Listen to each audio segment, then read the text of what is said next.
Ladies and gentlemen, what is good? What's happening? It's your boy Rico back at it again. Welcome to another edition of the Rico Report. And you know what it is, the Buffalo Fanatics. Folks, what's up? What's happening, man? Super Bowl done. We got a champion, and it's the Kansas City Chiefs once again. Another Super Bowl under Mr. Pat Mahomes, and a well-deserved one. Well-deserved one. And there's a lot to take away from this game as a Bills fan, as an NFL fan. But altogether, man, I got to give a shout out to everybody tuned in right now. I know it's the offseason. What's up to my man, Don Trotman? Don, we got to get into draft talk soon, bro. I don't get into draft talk this early, but we're going to start to talk about it very shortly because y'all know what it is, man. It's draft season is coming upon us soon. But free agency is what we got to talk about, but that's going to come in shows later. But this one's going to be a short one today, and I always say this, but this one's going to be a short one. I just want to kind of recap this Super Bowl game. What Bills could learn, what Bills fans could learn from it, what our coaching staff can learn from it, and just straight observations that we made.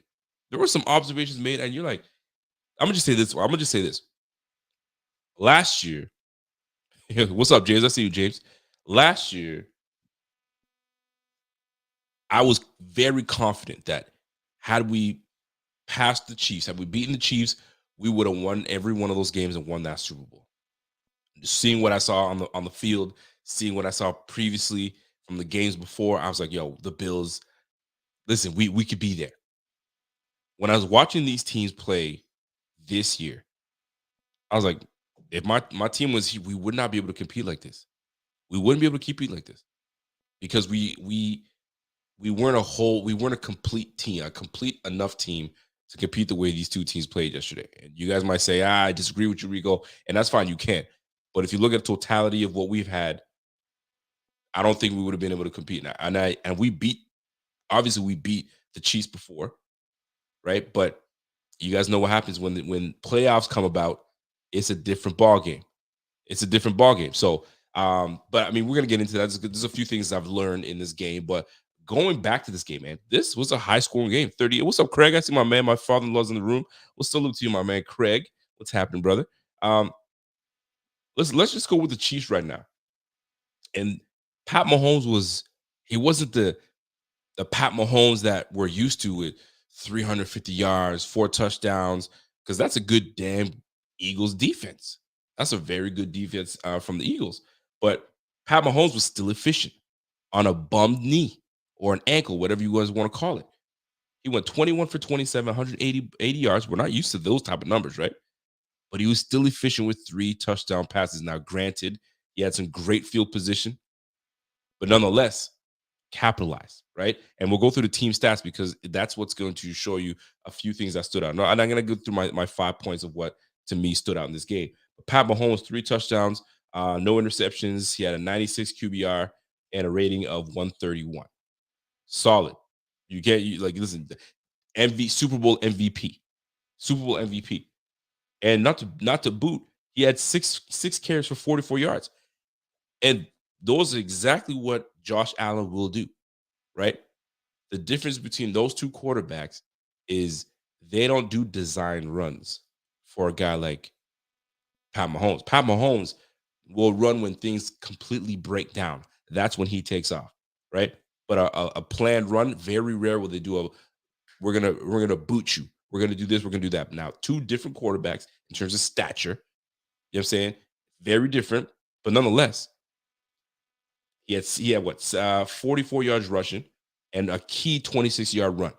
That was huge, right? But the run game, let me talk about it, man.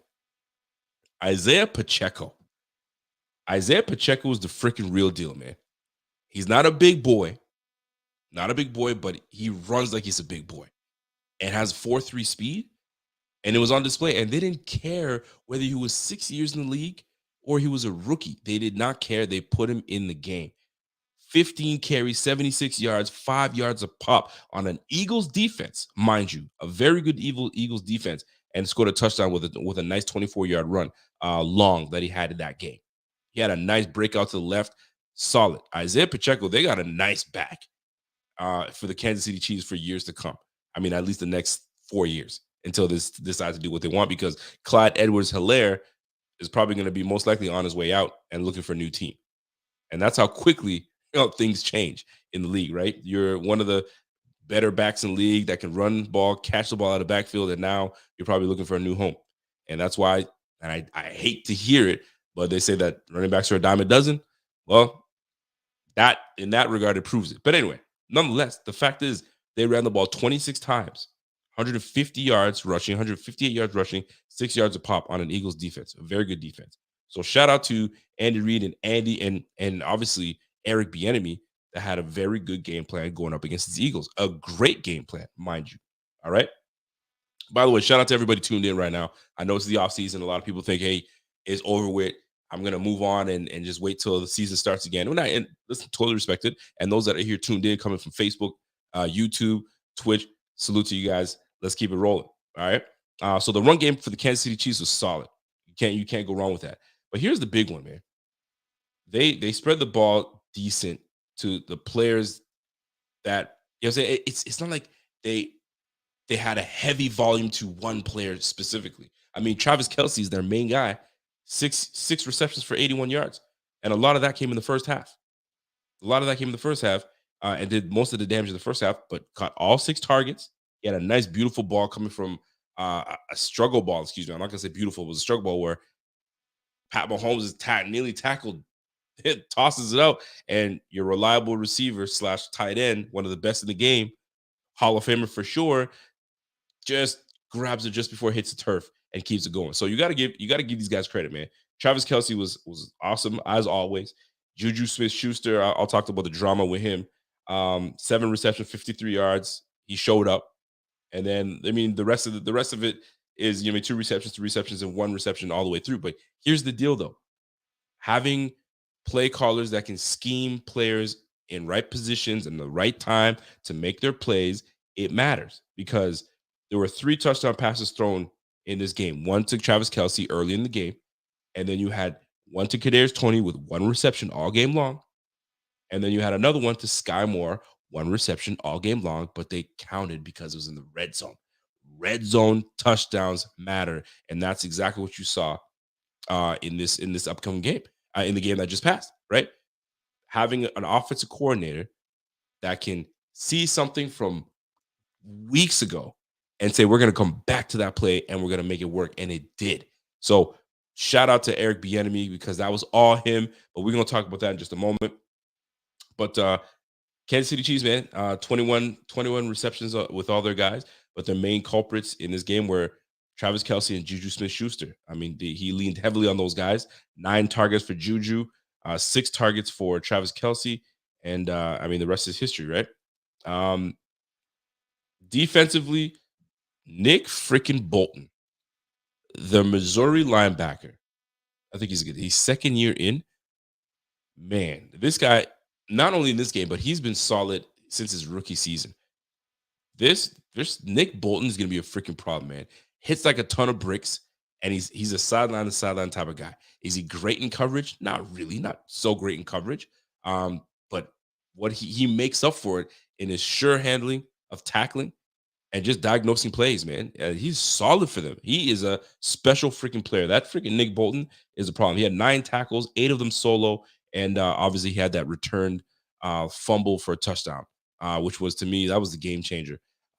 Although the Eagles still, it didn't really affect them because they stayed with it all game long, but like that right there kept the Chiefs in it, because had they gone up and scored, maybe it's a different ball game on that drive. But then obviously the fumble happened, and there it is. I mean, I think that was one of the plays that kind of turned things around. But Willie Gay saw the linebacker, Justin Reed, Legarius Sneed, young corner, defensive back. These guys got a good squad, man. They got a good squad. And here's the thing: a lot of us thought, man, these guys ain't gonna make it back. These guys ain't gonna make it back. They lost Tyreek Hill. That was their main reason as to why they're successful, because he takes so much, puts so much pressure on a defense. And guess what? It didn't matter. It didn't matter, man. When you have a solid play caller, solid head coach, and you got a franchise quarterback, everything is possible, right? Your window remains open no matter what. Build around your team, but your quarterback's got to have it. Your quarterback's got to have it. And the beautiful thing about this whole situation is the Bills, as a Bills fan, talking as a Bills fan, we know our quarterback has it, right? So we just got to build the right pieces around our it quarterback, our franchise quarterback. And I think that we'll have time, time to do it. But we'll talk more onto it. We'll talk more onto it. But for the most part, man, this was a fun game to watch. We saw some good things. And there's gonna be things that we'll break down all offseason, but in this show, we'll try to break a little bit down as well. My man Reese, what's up, Reese? Reese comes in with a comment, says, "Hey, honestly, I'm not even excited for the next season. We have no chance in going to the Super Bowl until at least Frazier is gone. Our supposed top defense fails constantly in the playoffs." Man, you're speaking off emotion, number one, which I don't blame you.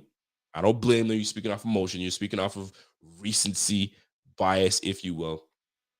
But we are still good enough to, you know what I'm saying, make it to playoffs. And then from there, this is where we have to have the quality players to do what we do. But keep in mind, right?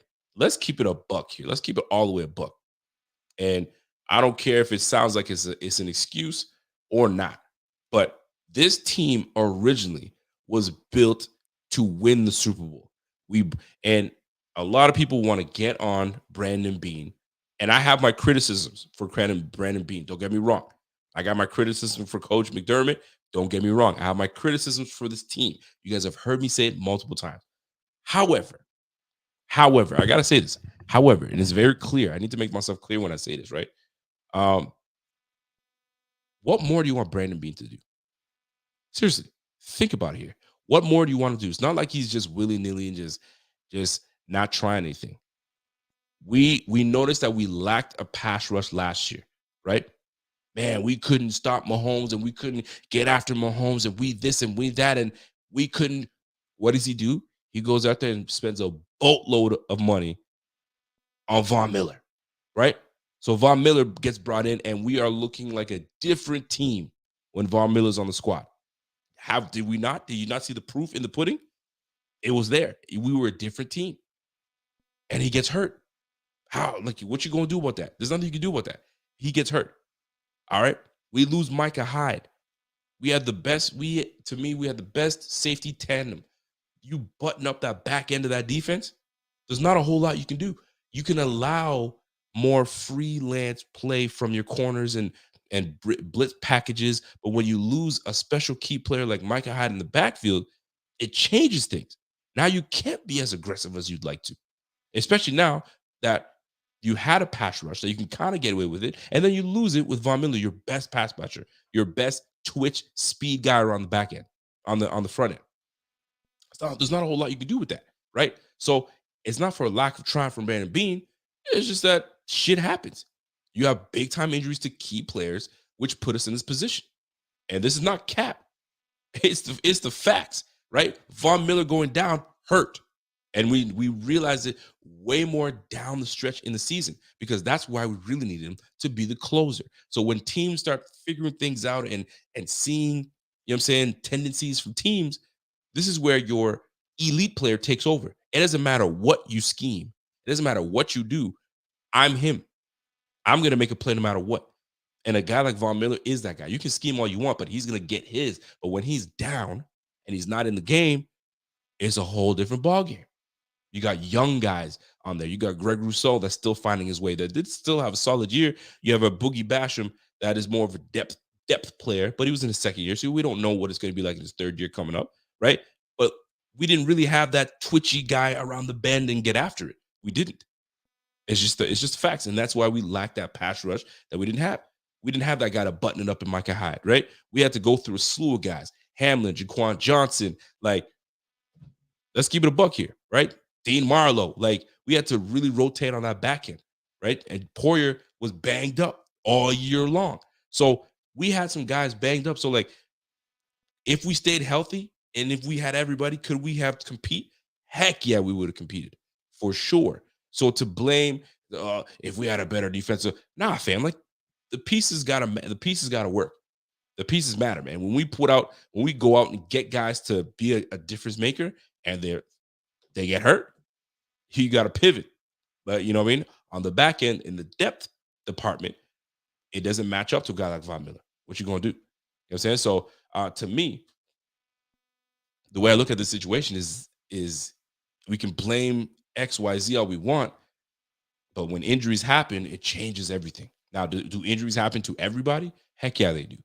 To key players, you know what I'm saying? On the defense, I don't know. I don't pay attention too much to other teams, but like losing your best defensive end, losing your one of your key players on the back end of your defense, it makes a difference. It makes a huge difference. But anyway, I don't want to go in on my man Reese, but he made a good. I mean, I respect what he had to say.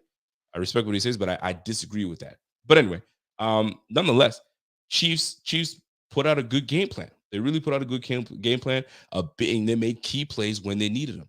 And the big one was a 67-yard punt return from Kadarius Toney, 65-yard punt return from Kadarius Toney. That was huge. That was huge. That put him right in the red zone. That was a key pivotal moment in that game, and it kind of flipped the script for the Kansas City Chiefs. So kudos to them, man. And they did what they were supposed to do.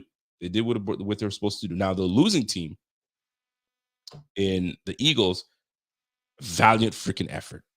Now this I didn't even want to cuss it. I didn't even mean to cuss there. But this Jalen Hurts cat, this guy's legit, man. Jalen Hurts is the real deal. He's legit. The guy is poised. He doesn't panic. He's level-headed. He ain't too high. He ain't too low. You can just see it on the field, man. He oozes that. You got his head coach. I don't know what the head coach was doing. I don't know if he's flipping the bird or whatnot. And he was like, yo, coach, relax, man. Yo, chill out, chill out, chill out. Right? Hurts is the real freaking deal, man. I didn't realize how great a statistical game he had until I was talking to my brother, and we were just going over the game and talking about it. And here he is with a 27 for 38, 300 yards passing, 8 yards a pop. He had 1 touchdown pass, 0 interceptions.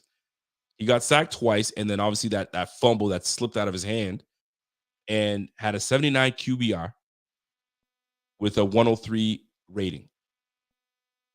300 yards passing, 1 touchdown pass, a nice bomb to what do you call it? AJ Brown down the sideline. That was a beautiful ball. Good. And he trusted his guy one-on-one. I don't care if he's double teamed or not. I'm going to him. I made that point for a reason, but let me just continue.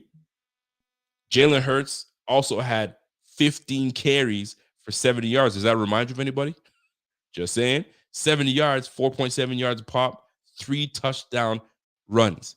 This guy was just unstoppable, man. Like, he's legit.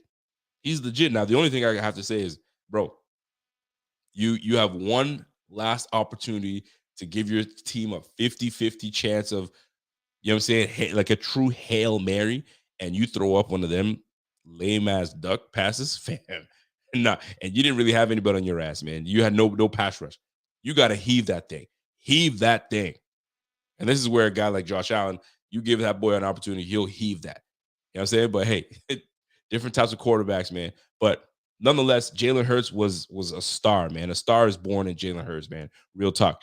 That team going, 14-3, and having Jalen Hurts as their quarterback, and they got their guy for a long time. Kudos to them. Rushing, obviously, he was their leading rusher with 15 carries. A lot of those came on, you know what I'm saying, those 3rd and 1s, those short gains. Kenneth Gainwell, 7 carries, 21 yards. Miles Sanders, non-existent, 7 carries, 16 yards. And Boston Scott, 3 for 8. But they ran the ball 32 times. Obviously, 15 of those going to Jalen Hurts. So, and this is funny, though. They they use Jalen Hurts the same way we use Josh Allen. But like we get on the Bills for putting so much on Josh Allen.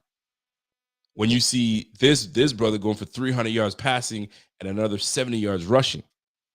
You know what I'm saying? And sometimes you got to do what you got to do with the type of back that the type of player that you got. That's why I made the comparison between Josh Allen and Pat Mahomes. They're not the same type of quarterback. You can do design runs with a guy like Josh Allen. You can do design runs with a guy like Jalen Hurts because they have that athletic ability, natural athletic ability to do those things, right? So, but real talk, Jalen Hurts, this guy's solid, man, solid. Anyway, 32 carries for the Eagles, 115 yards. They were like just shy of 4 yards a pop, but it mattered most in the red zone. That's where it mattered most because they punched it in. They got 3 touchdowns in the red zone. Obviously, all 3 of them coming from Jalen Hurts. Real talk. Anyway, but big for them. And this is where, as a Bills fan, you're like, man, we just need that other piece to step their game up and really do some. Devontae Smith, receiver 2 or 1A, whatever you want to look at it, 7 receptions, 100 yards, 14 yards a pop, and he was getting after it. 9 targets, 7 carries, 7 receptions. AJ Brown, 8 targets, 6 receptions for 96 yards. So both those boys just had shy of 200 yards receiving, and they had both 14 yards a pop and 16 yards a pop, and a touchdown for AJ Brown. And not only that, Dallas Goedert got in on the action with 6 receptions for 60 yards. So like those boys, they showed out for their guy. They showed out for the guy. And this is what I'd like to see for the Bills, where it's not just Stephon Diggs that's showing out. It's not just, you know what I'm saying, the one guy where they can say, you know what, let me take away Stephon Diggs and it's going to be a problem because nobody else is going to step up. Well, you can't take away Devontae Smith because AJ Brown will go off on your ass. Well, you just can't take away AJ Brown because Devontae Smith, with his speed, will go off on your ass. And then you got a reliable tight end in Goddard that does work. So, like, you got to give these guys some credit. You got to give these guys some credit for how they utilize their guy. And this is where, you know what I'm saying, Brandon Beane has to, and this is where the criticism comes in. You got to get the right pieces for your team, man. We need that speed. We need that speed to help out to force these teams to kind of like, hey, I can't take away my man Diggs, and then these guys are done because there's only 4 routes that you know what I'm saying Gabe Davis can run. So he's limited. We already know we can bottle him up, and then Dawson Knox depends on if they scheme him open or not. It's one of those. It's just one of those situations, right? So I hope that we know what we need to do in the offseason to really take that step by watching both these teams take full advantage of each other, really. So Devontae Smith, AJ Brown, Dallas Goedert, between those guys, 12, they had what, 18 receptions between those 2 guys. 19 receptions, excuse me. Yo, good on them, man. You got to give them mad respect. Good on them. So that's dope to see. I got a super chat coming in from my man James. What's up, James? My fellow Canadian. What's happening? He goes, Rico, would you take Bieniemy over McDermott for head coach? No, I would not. I really do like McDermott, despite, you know what I'm saying, some of the issues that people want to talk about with McDermott. And I like him because the guys, they respect him. He's a well-respected coach in the locker room. They love what he does. And they fight for him. They fight for McDermott. And that's what I like. Not that they wouldn't fight for Eric Bieniemy. But like forget about the skill that Eric Bieniemy have, because he does have skill. But this brother has interviewed for, it's not like he's never gotten an opportunity to interview. He has interviewed and interviewed and interviewed, and just something isn't ringing. Something isn't hitting. Nobody can answer the question as to why it's not hitting. Nobody has come out and said, well, this is why he didn't get the job with us, because you don't want to do that. You don't want to do that. You don't want to come out and say, well, as a GM or as a owner of a team, if you sat in on the interviews, you don't want to be that person that comes out and says, well, he didn't get the job with us because he X, Y, and he did this and he did that, he did that. Because you know how that happens. It's like if somebody says this, everybody's just gonna back up like, yeah, that's exactly why we didn't hire him. And then he's like unhireable. So That's one way of looking at it. At least that's the way I look at it. So I think a lot of people are staying mum, and whoever's ready to hire him, go ahead and do it. He has an opportunity right now to get a job with the Commanders as their offensive coordinator. I mean, they just had an interview with Greg Roman, and potentially Eric Bieniemy has an opportunity to leave Kansas City and go to the Commanders. And if he does, kudos to him. Maybe he can, you know what I mean, salvage something and get these guys going. But this whole out of why he's not getting a job. I mean, listen, you just had the coordinators. He had a defensive coordinator for the Eagles that just got a job that the enemy coached against and lit his ass up. And now this very coach is getting a head coaching job. So like, who knows how that plays out, man? A lot of politics uh, surround these things. But I mean, what are you gonna do about that? What are you gonna do about that? But anyway, long story short, man, the Eagles Chiefs game, great game, solid game. Um, and obviously people are very upset with that call from the ref. But to me, right call. Unfortunate timing, but it's the right call. If it's blatant and the ref sees it, it's right there. You can't just turn your head and not look at it. It's right there. It's instinct, right? As a referee, it's instinct to just, you know what I mean. You see something, you pull your flag, and it was a hold, straight up and down. It wasn't a pass interference, but it was a hold. He tugged his jersey, and a lot of people want to say, yeah, but you don't make that call at that time, and when the game matters, man, bump all that, man. When you're a ref, you're a ref. You got to make the call. It sucks. You know what I'm saying? Don't hold. It's that simple. Don't hold. And then when you go and ask the player, hey man, Bradbury, what happened on that play? Did you hold? Yeah, I did hold. It was my done. Case closed. Case closed. You don't call that right there. He held. He held. And that's what happens. And it wasn't the first time he held, because he did the very same thing and he nearly turned Juju Smith-Schuster all the way around. So was it a timing of the call, was it horrible? Yeah, it sucked that it was crucial, because that's what pretty much iced the game for the Chiefs. But it is what it is, man. The call was made. I sat with it and I was like, I was good with it, man. It was a good call. He held him straight up. Call the flag. It's over with. And there you have it. You know what I'm saying? Next time you know not to hold. Trust yourself. It's just what it is, man. And guys that normally hold will get caught eventually. And here's another thing too, right? You got to make makeup calls. There are moments. I don't know what clip I was watching. Oh, it was Ben Roethlisberger. Ben Roethlisberger was talking about um, Deshaun Watson.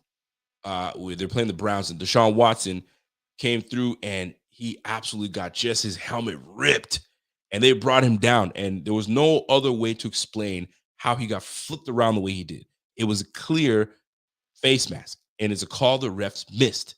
So you can't tell me refs don't make makeup calls, because they do. Yo, I missed that one, but I'm definitely gonna, you know what I'm saying?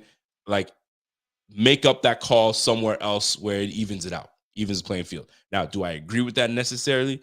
Make the right call right off the bat instead of having to do a makeup call. But in all refing, you have makeup calls. You know what I'm saying? And it happens. And here's another thing too, right?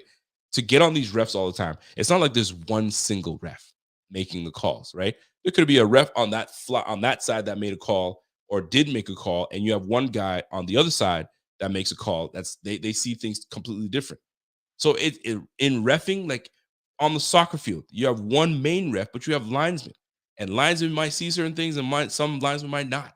Right? There's different eyes and different perspectives on all fields. Right? I mean, I don't watch hockey, but I'm sure there's not just one ref. There's like three of them on the ice. So like, there's so many moving pieces and perspectives. It's people make it seem like roughing is so damn easy. Man, put yourself in that position and see how well you do in roughing. You know what I'm saying? It's a tough gig, man. It's a tough gig. They get paid well. They get paid well. Don't get me wrong, but it's tough nonetheless, right? When to make the call, when not to make the call. If you see something blatantly, what do you do? Listen, it is what it is. The ref made the call, and that's what it was, right? So last but not least, I wanted to kind of look at the team stats and what made this game matter, right? And here's the deal, and it ties into my 5 observations I made this game and what we can take away as a Bills fans, right? So looking at this big time play, it was third down efficiency. Both teams were solid, right? You had the Chiefs were 50% from the third down, third down. You had the Eagles were 11 for 18 on third down conversion, right? They went 2 for 2 on fourth down conversion. So they were making their plays. They were making their plays, right? But all the things that stood out in this game were two major things, and it goes into my notes as well, right? Red zone offense matters. When you get in the red zone, you've got to make your plays. And both teams were solid in the red zone. And it just happened to be that one team made one more play than the other. And that's the Chiefs. They went for 4 for 5 in the red zone. 4 for 5 in the red zone, 80%. And then you have the red zone for the Eagles and went 3 for 5. So they were solid in the red zone. Nonetheless, it's just that one team made more plays than the other. Red zone offense matters. You've got to have that. And in terms of penalties, there were 9 penalties called all game between both teams. 9 penalties. There's games where we've had 9 penalties ourselves, shooting ourselves in the foot with lack of discipline, right? So all those things matter. And here's a big one: 35 minutes of time of possession for the Eagles to the 24, right? The Eagles had 72 plays. They had 72 plays as opposed to 53 plays from the Chiefs. So the Chiefs were pretty much, you know what I'm saying? Obviously, field position mattered in this game for the Chiefs, but 72 plays and 35 minutes of time of possession, those were huge. Those were huge, man. And look at the score: 38-35, close as can be, field goal. And shout out to Nate Burleson. I don't know how the hell this guy called it. He said MVP is going to be Pat Mahomes. The score is going to be 38-35, and Andy Reid's going to have one of the best games of his career. Bing, bang, boom. Done. You know what I'm saying? So now it plays out to, what are the 5 observations I made in this game? What stood out to me? And how does this play out for Bills fans? Well, number 5. I'm going to go from 5 down to 1. Right? Dorsey.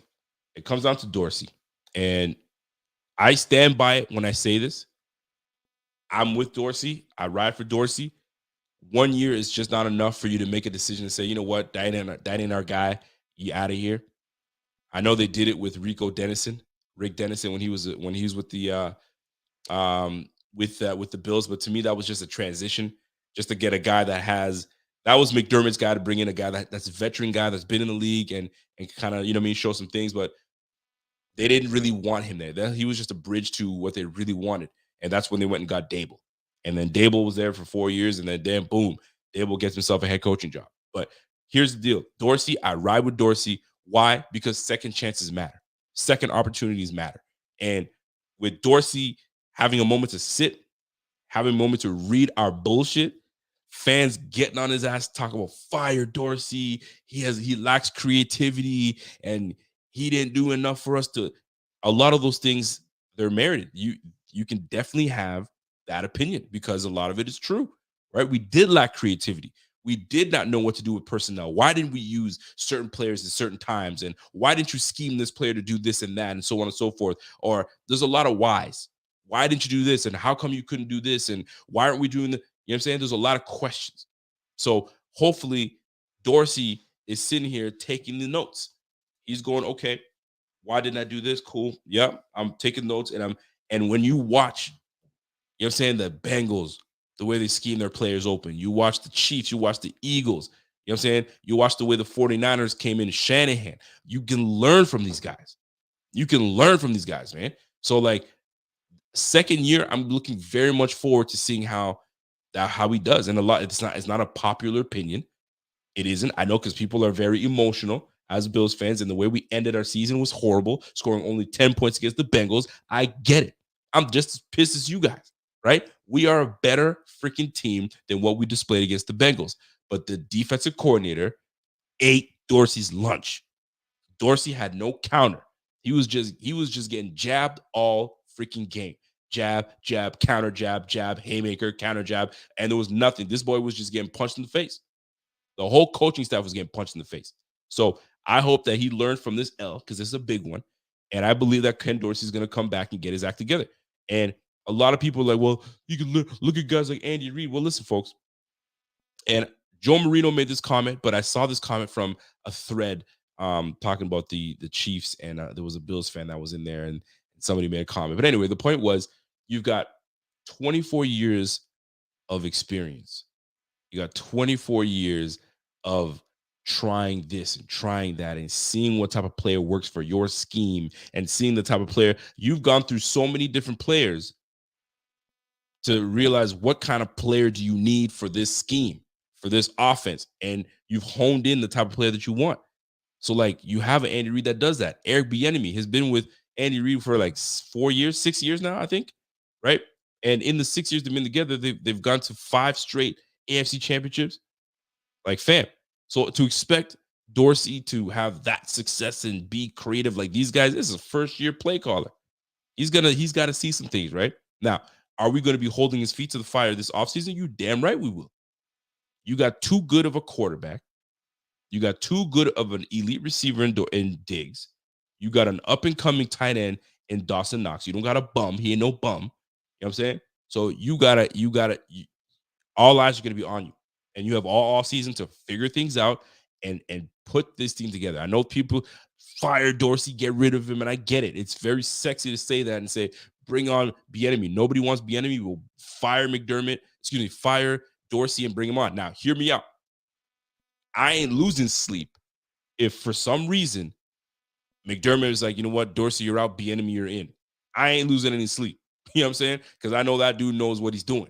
I'm not losing any sleep. But a lot of things could be worse. You go out there and you fire Dorsey and you go and bring on, you know what I'm saying? If Dorsey's not available, who you bringing on? You know what I'm saying? You're going to go to the collegiate level? You could.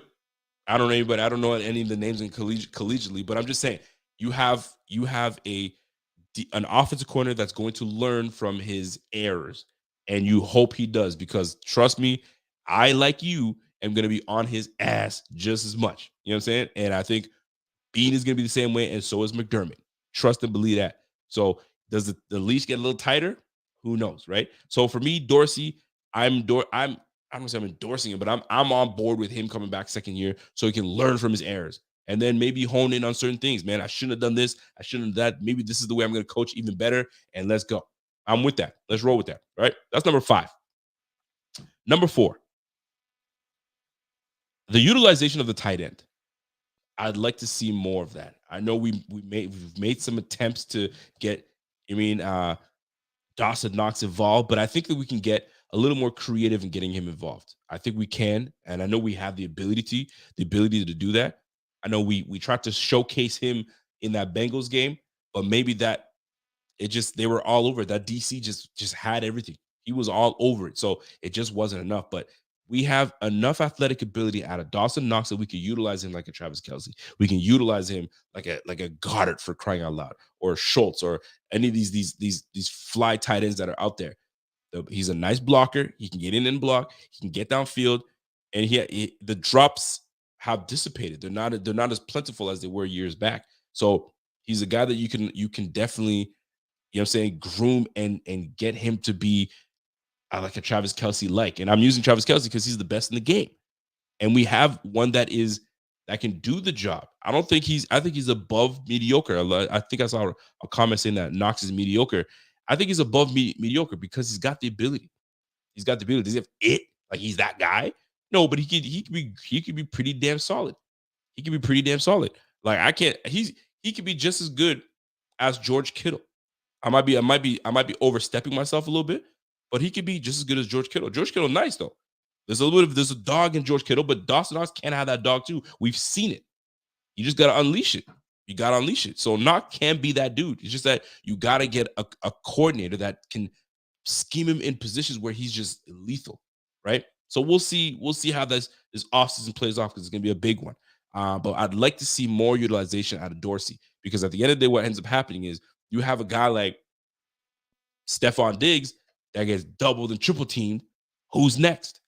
It should be your security blanket. It should be your security blanket in Dawson Knox that could really do work. So we got to find ways, you know what I'm saying, to get him involved and get him going, right? So that's the one thing I noticed because I'm looking at I'm looking at Goddard, 66 receptions, 60 yards, and they put him in positions where they can trust him. And you saw that with Dawson Knox late stretch in the season. He was getting in the end zone and doing really good work. So I'd like to see more utilization from my man Dawson Knox, right? Another thing too, what I noticed in this game, watching this game, the lack of penalties. And I bring this up because 9 penalties in all. And there are some moments where we just shot ourselves in the foot with penalties, holding, right? Illegal formation. You know what I'm saying? Freaking blocking, you mean chop block. You know what I'm saying? Like there was just dumb things that we would do. We just need to clean up. And I noticed that when you start getting into big games like this, you didn't really see any of those mistakes, right? These guys were disciplined; they're ready to roll. So we just got to be better in that regard. We really do, man. My man Scott Blakely says, "Yo, listen, f all that culture talk. Get some mean mother effers in this game and on this team, and let's roll." And I think a lot of that is going to come to fruition because my man Bobby Ray answered a question. Said like, I think it was a question was like, what is it that your team, the Bills, needs to do or that you feel that they lack?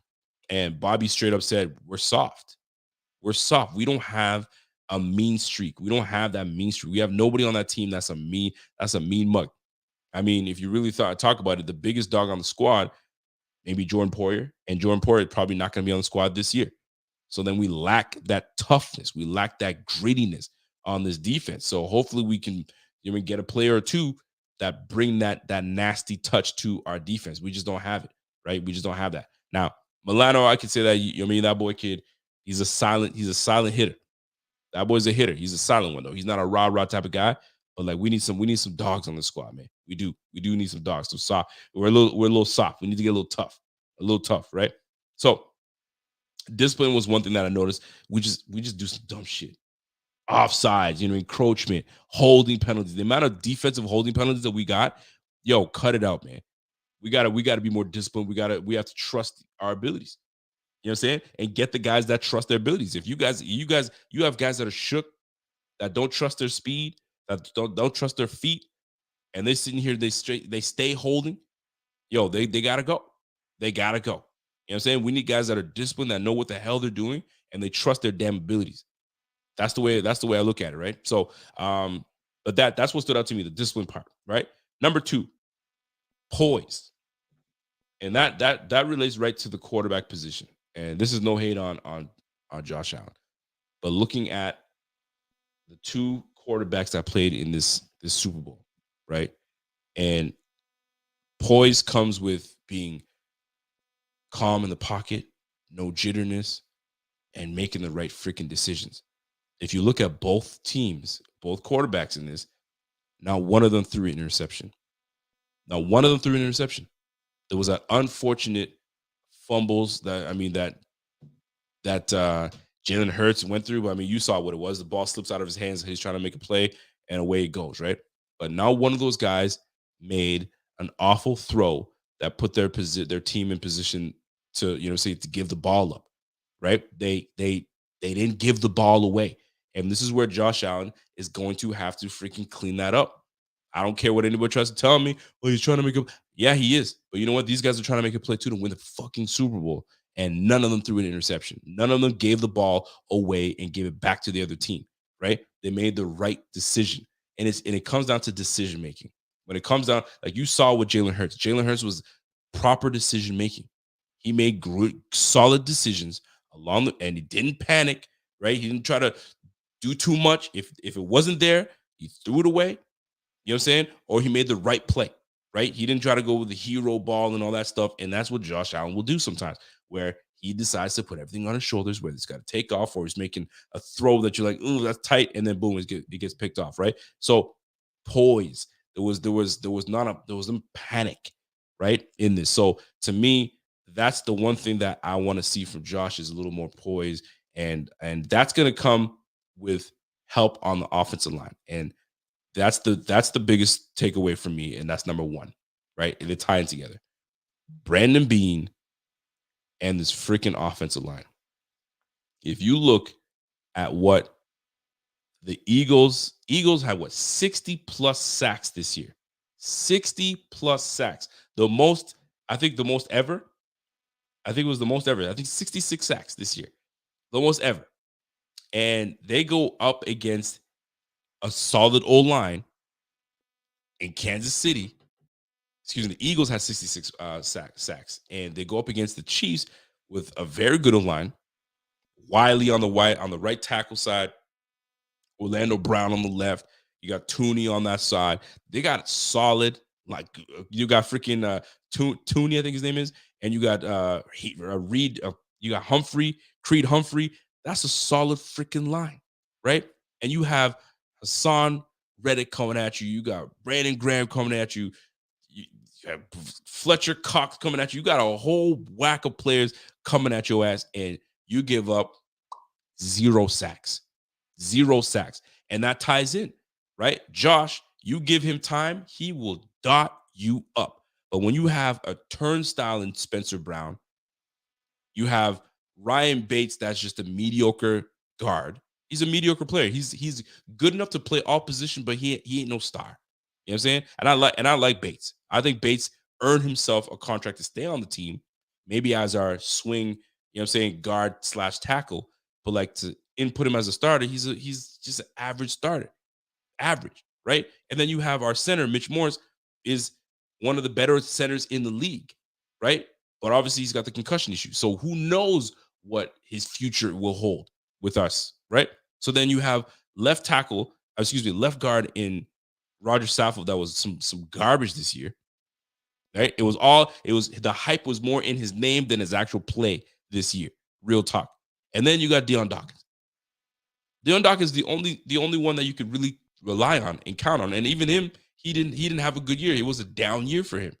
So we have to absolutely fix this O-line. If that was the one takeaway I could take from this, is the O-line. Spencer Brown is not the answer. And then when you start, and I hear, well, maybe we might move Spencer Brown inside. The minute they start moving your ass all over the place, it's wrap. Look what they did to Cody Ford. Cody Ford starts at right tackle, and he ain't that guy. Let's move him inside. And then they moved him all over the place, to right guard, to left guard, to right tackle. And now he's all, man, the minute you start saying he ain't cutting it, and we got to move him around, it's over with. Yeah, but Rico, they did that with Deion Dawkins early. Deion Dawkins, sometimes the move is to start potentially inside, and then you can move outside because you've earned your way. You know what I'm saying? You kind of know the nuances of the game. But they move from Cody Ford from right tackle, where he plays right tackle, and move him to left, and then right again. Yo, you start moving these guys all over the place, it's a wrap. So Spencer Brown, in my honest opinion, ain't it. He ain't the answer. Oh, he's going through some injuries. Don't give a damn. I saw what I needed to see. Trust me. If you could you honestly see Hassan Reddick going up against Spencer Brown and how much he would have ate? He would have ate that young man's lunch all game long. He would have ate that young man's lunch all game long. It would have been a long day for Josh Allen. I'm gonna tell you right now. It would have been a long game for our offensive line if we were going up against the Eagles. And I can't stress that enough, man. And that in line puts Josh Allen scrambling and putting, you know what I'm saying, rushing a throw, because you got a freaking left end barreling down on you. You got to move out the pocket. You got to do a whole bunch of gymnastics in the pocket to try to get out there. Well, if we get better damn linemen, it helps. So this is where Brandon Beane needs to come in. And you know what I'm saying? Listen, reevaluate that line.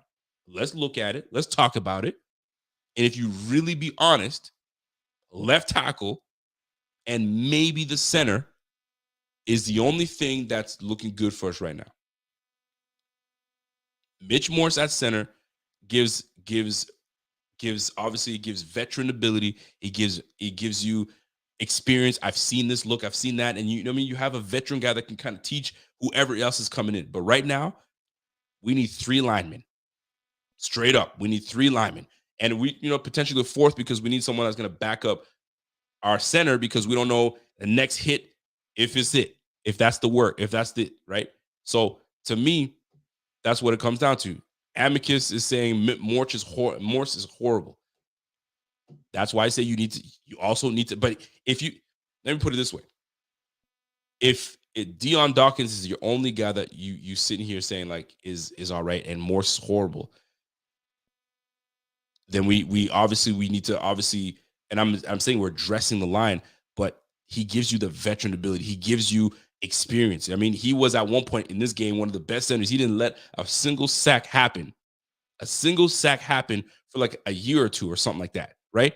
But keep this in mind as well. Morse was horrible, but look who Morse was fucking playing next to.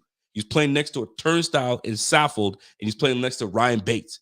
So, like, can you really do your job when you're snapping and then having to kind of look to your left to see, is he okay? Shit, is he okay? Wouldn't it be nice to just do your job and not have to really, worry about too much about your guy? I know he's got his guy. I know he's got his guy. And if I need to support and double team, I will. But I can't. As a center, that's a lot of responsibility. So you can't be babysitting this guy and babysitting that guy. So to say like Morse is horrible, I'm gonna disagree with you. I'm gonna disagree. I like Morse. It's just that the problem that we have with Morse is the concussions. I think he's at like six or seven or something like that, and that's entirely too high. But and that's a position that you have contact every single play. So it's just a matter of time. So we need that depth piece that can, if something were to happen, you gotta have your backup. But to me, what I take away from the biggest takeaway and the biggest thing that I learned is that, man, we need to address the trench. We need to address the offensive line heavily, heavily, and all stones must be turned. All stones. It's just not cutting it. What you can't come back and give us the same shit. And Spencer Brown's gonna be right tackle. Deion Dawkins obviously is gonna be left, and then Ike Bucker came back, so he's gonna man the left side. Man, bump that. I'm not trying to see Ike Bucker back at left guard. I ain't trying to see, any of this other mess, man. Go ahead. If you got to spend some coin, you got to do it, because there's some restructures that can be done. You can restructure your quarterback if you need to.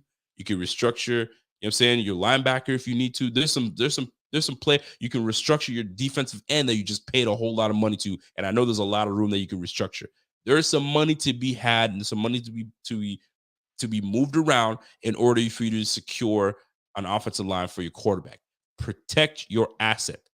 Protect, your investment. You invested heavily in your quarterback, a $250 million guy. You got to put an offensive line that's going to protect him. You can't have this guy running for his damn life all day. Spencer Brown is a fucking liability, for crying out loud, man. So we'll see. We'll see how this all plays out. I know a lot of you guys might disagree and say, hey, man, Mitch Morse is trash. Everybody's trash. Not everybody can be trash. And you can't just sit here and take the money in and just, revamp the whole line. You know what I'm saying? You got to keep some pieces. This is the NFL, baby. This ain't Madden. But you got to keep it a buck at the same time. And Beane's look at this team and looking at, all right, what were our issues here? All right, we obviously need some help at corner, so we're gonna address that. But we kind of addressed it a little bit. So we're hoping that Trey White comes back to his normal self, which I don't think it's gonna happen. I personally think that we've seen the best of Trey White, and that's just me. That's my opinion. I hope I'm so wrong in that regard. Elam has to take a step up. He's gonna have to. He's got no choice. He's gonna have to. And then obviously we're gonna have to do something and figure out what we do at safety. I do not think Jordan Poyer is coming back. I don't think he's coming back. I think he's out. He's looking elsewhere. He's probably going to go to Florida. He might go to Dallas. Who knows where he's out? He is gone. He ain't coming back. And if he comes back, I'll be shocked. I'll be absolutely shocked. But in my mind, I've already excluded him from the squad, right? So who do you pair with Micah Hyde? Is it going to be Hyde and Hamlin? Is Hamlin going to be ready to play? They say he's ready. He can go back to playing 100% of football. Who knows? Jaquan Johnson, obviously they tried his ass. He's out. Are they going to try Benford's hand? Is it going to be a Benford-Hyde combination?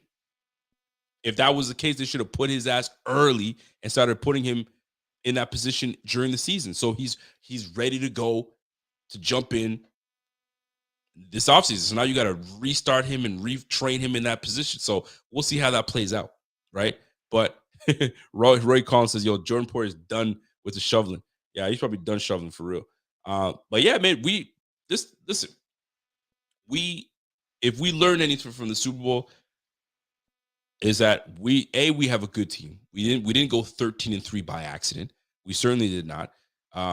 And Stephon Diggs was on radio, and he was on Radio Row and making, and making his appearances, and he was speaking some facts, man. A lot of people are good. A lot of people are really good with, losing. And I can't say, I'm paraphrasing here. If you're good with losing, then you're a loser. Pretty much what he's saying. Like, I ain't good with losing, and I'm not gonna not talk about it. And that's what I appreciate about Stephon Diggs, because a lot of times these Bills fans, they finish the season and it's mum. They don't say a freaking word until the next season, right? And we try to revamp things up and championship caliber. Well, let's talk about the fucking mistakes we made in the year. What the hell happened? And Diggs is still trying to figure out what the fuck happened to us in this game. Like, how do you not go to me on fourth down? How do you not single? How do you not make? And that's not a slight to Josh Allen. I can tell you that right now. You know what I'm saying? That's a slight to coordinator in freaking Dorsey. You got to figure it out. You know what I'm saying? I put too much freaking work all off season for me to go out like a bum ass team against the Bengals. Nah, you got to fix that.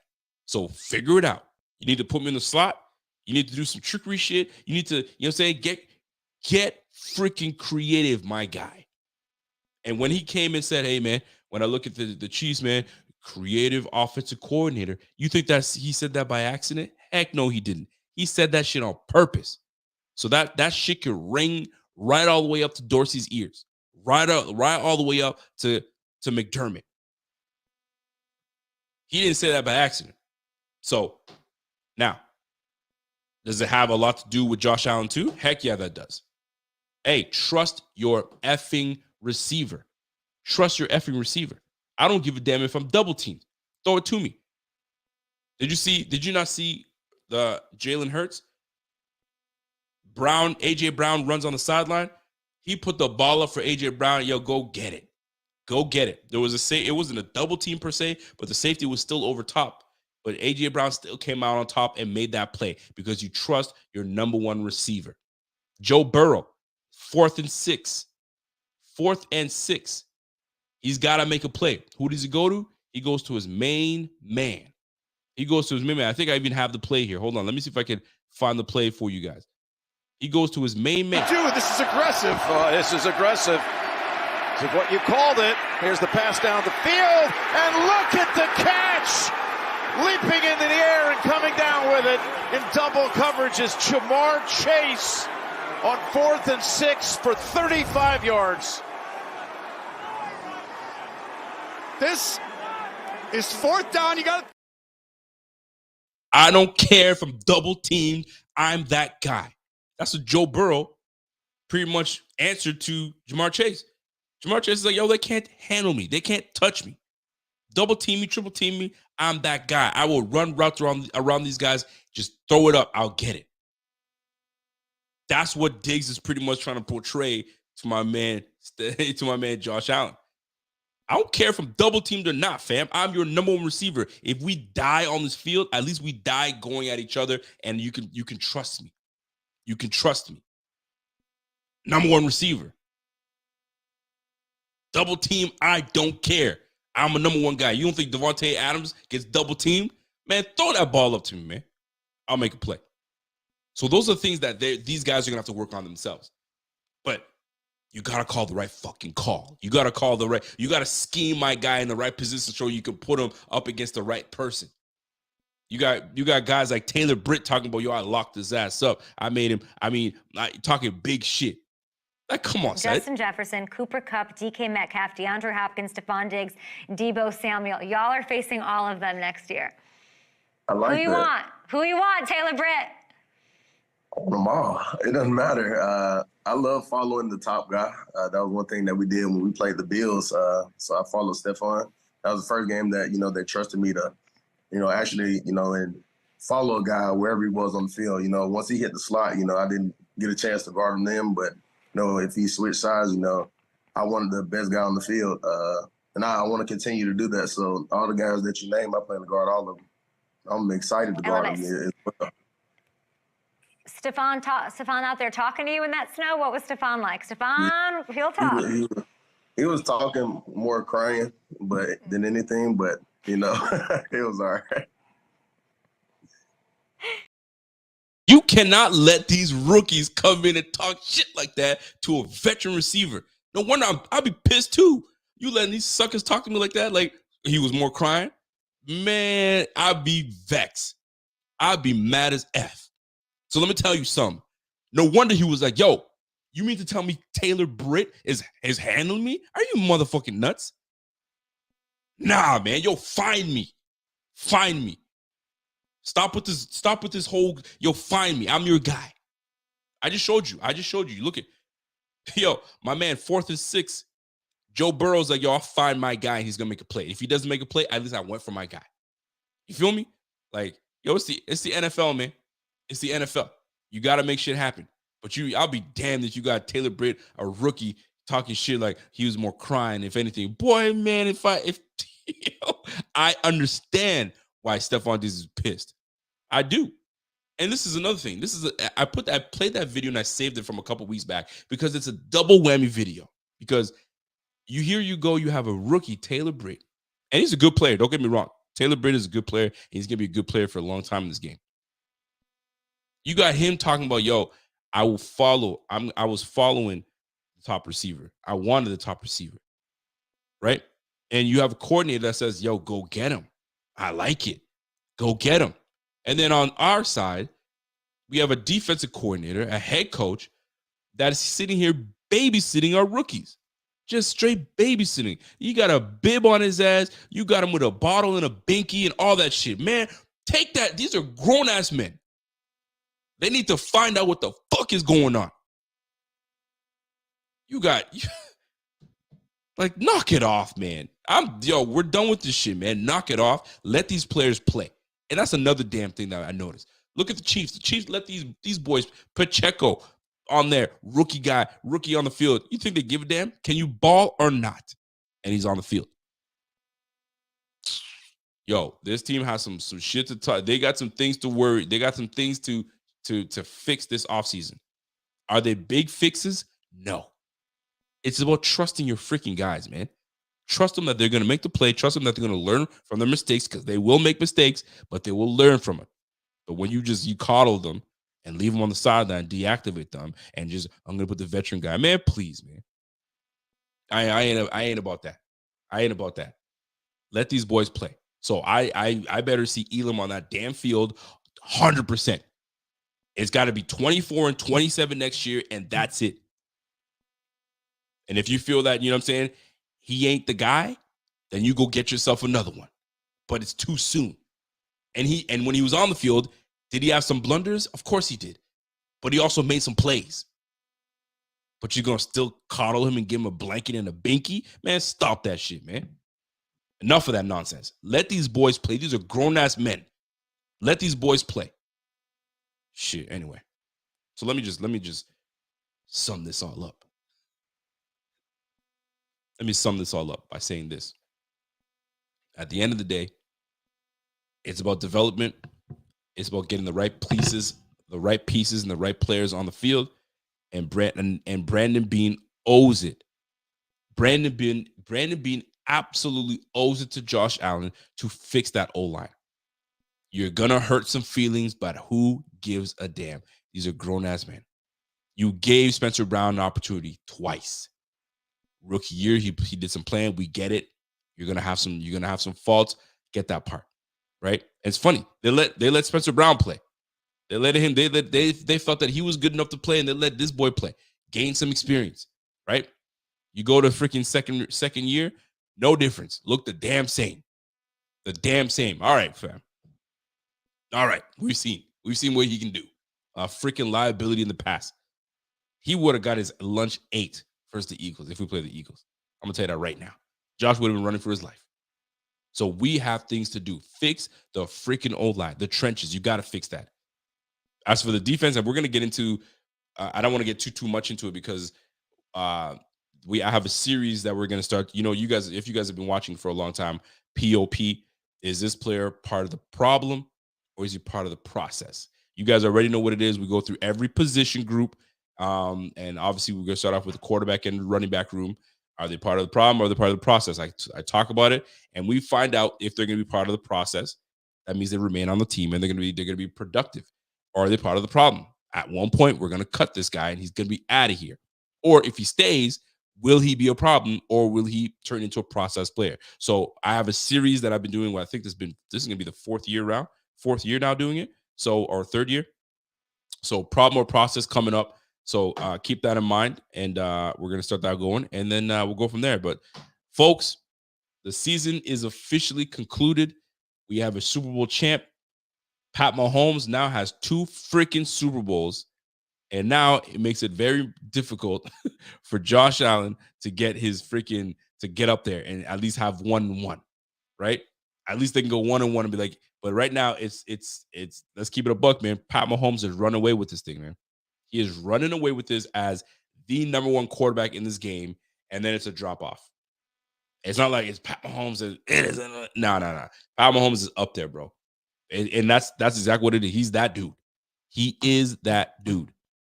Pat Mahomes, that dude. And then it's everybody else battling for it.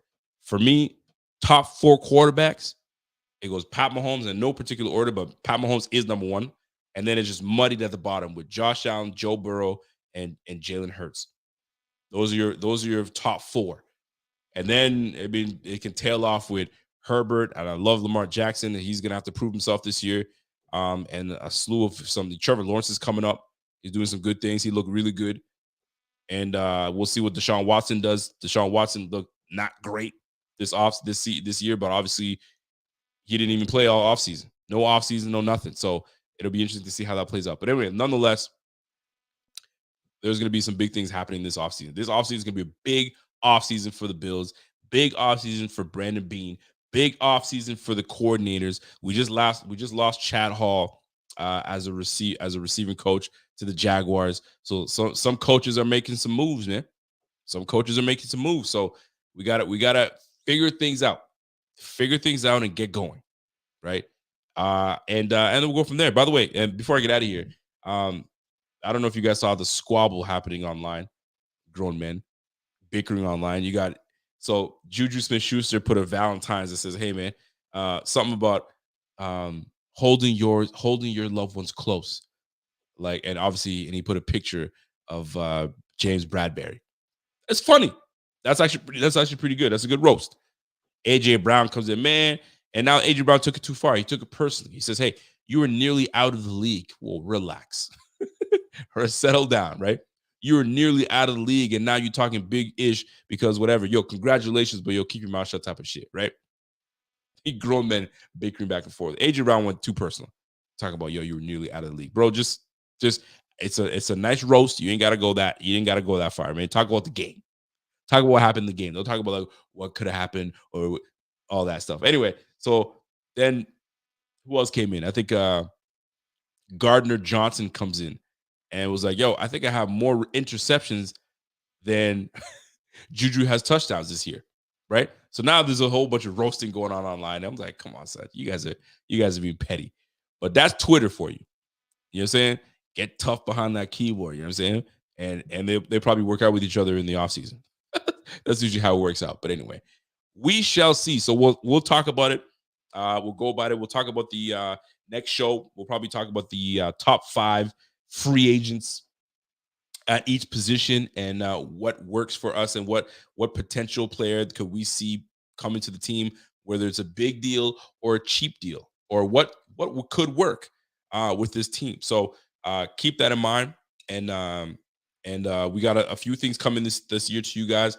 We'll be having shows where it's going to be merged between myself, my man Z-Bot, my man Rev, my man Pierre is going to be in the building, and we might try to get our guy Bobby that never, when I say never, I'm talking about never shows up to these things. So we might do a whole barbershop. We kind of, and it's not one of those typical like shows like this where we just talk about all random type of conversations, and y'all can be part of it. It's going to be dope, man. We get to really chop it up, no holds barred, and let it all loose. And trust me, in the group chat, there's a lot of differing opinions. So we get to bring those different opinions onto the screen. So hope you guys are tuned in for that. Don't listen, man, put your notifications on. If you have not put your notifications on, put your notifications on. Let us remind you that we are going to be back on screen, and we're going to get our app going up again. So if you guys want to see what it's going to take, who to draft and who to get into, our BF Network app, go ahead and download that, and it's going to be up and running again. and we're going to get things popping again. So, folks, thank you guys for tuning in. Super Bowl done. Chiefs are champions, and they are the example. They are the example of, you know, saying what a team is supposed to look like and how you're supposed to win. And you saw it. It's right there, playing in front of your face. That's 2 Super Bowls in 5 years. They've gone to the Super Bowl 3 times. We got some catching up to do. We got a lot of work to do, right? Starts in the trenches. You know what I mean? It starts with getting a dog mentality. And obviously, coaching's got to be better, because it comes down to coaching at the end of the day. You got to make the right decisions. You got to make the right personnel decisions. It's a whole lot that play into this whole thing. But I'm confident that this team is going to be nice. I'm a Bills fan through and through. That's just the way it is, man. It's never going to stop, man. I know that we all believe that. We all feel good about this team. It's just that we got some things we got to tweak.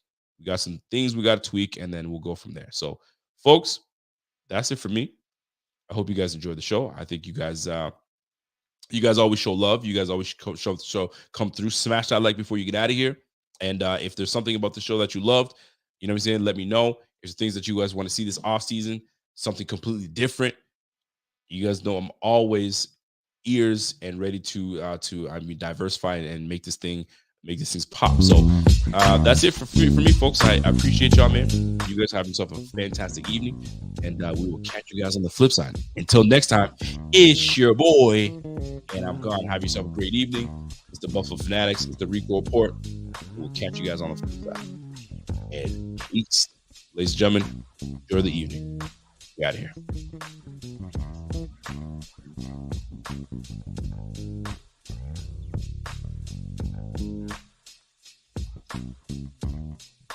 Thank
you.